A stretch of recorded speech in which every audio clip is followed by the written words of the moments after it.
Hai, ai mem ngasi su atopa topic amamu change tore ko pudun lai percentage koi si su SSC GD de yam toina hangba question ko question 3 natragana ahum natra mari di dum hangbani ani or su hangbani so si yam live ba chapter ni so ai yam na pikpa hai tare yamna ahan first stage ri ajam toina jo hangba SSC na taba to pa jo hangba question ni ko si jo ina puduna lai hoji ye ngasi aina puraiba question ji kaina question ji 2/3 is what percentage of 1/3 hangbani si adum yam laina koin hotba yai ko aduga yam laina putok ju jai si akoina hamba da mena toro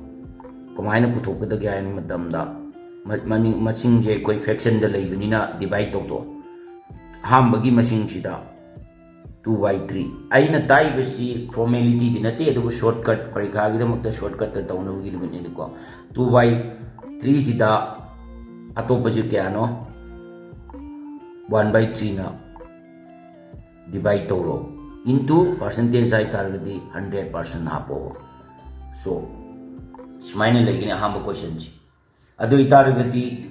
matak si makha ji ju koi fraction leibnina koi gi onthok ke hai targeti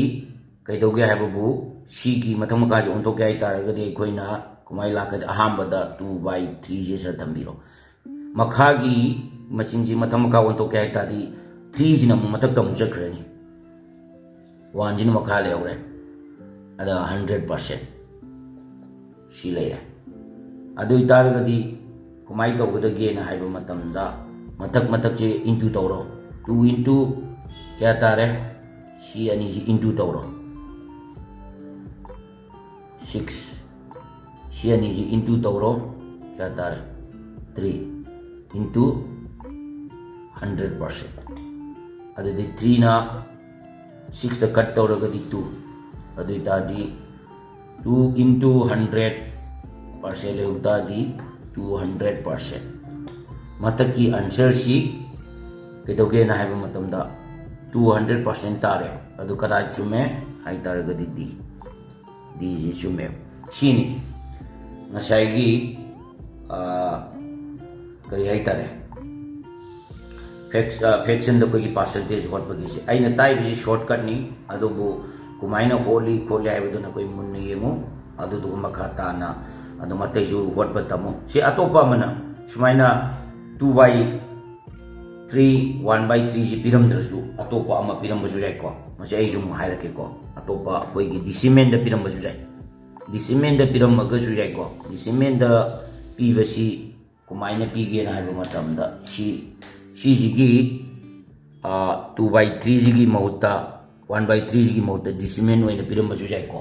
decimal pi taraga de koi na adu ju chamane do hotpa matam da kumaina pi ga da ge bu question ji